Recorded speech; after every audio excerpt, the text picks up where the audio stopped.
learning how to use Blender in 30 days. So we're currently on day 11. And today I was experimenting with creating some rocky terrain, some kind of sort of more natural type of terrain, which I have done a little bit, like creating the ocean. So I did experiment a little bit making stuff that looks more natural and less like geometrical and having a specific defined shape. But I wanted to go a step further and start doing some like solid ground, which was really hard because I had this idea in my head. I wanted to create like this stone texture on the ground that was like looked like a bunch of stones. It was kind of like a beach, but there wasn't really like sand. It was like stones on like the shore or something of like a little small island. I had this idea. It was kind of a little complicated, not too complicated, but I wasn't really sure I was going to do it.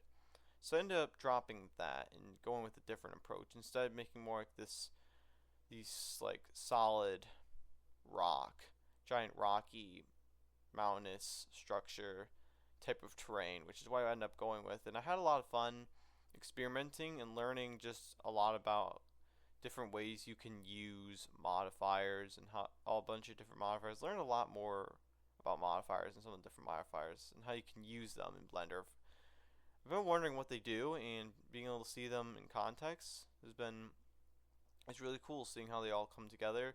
And I also got a little bit more familiar with shading nodes, which is something I have done stuff with obviously, but today I got a little bit more familiar with how things go together as far as that goes, shading and stuff.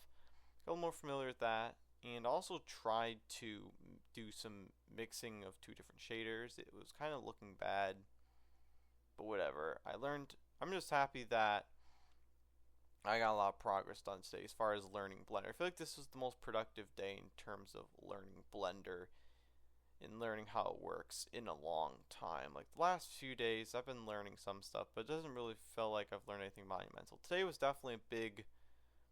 This is definitely a big milestone in my journey in learning Blender. So yeah, anyways, that's it for today's video in this series. Hope you guys enjoyed. I'll see you guys tomorrow.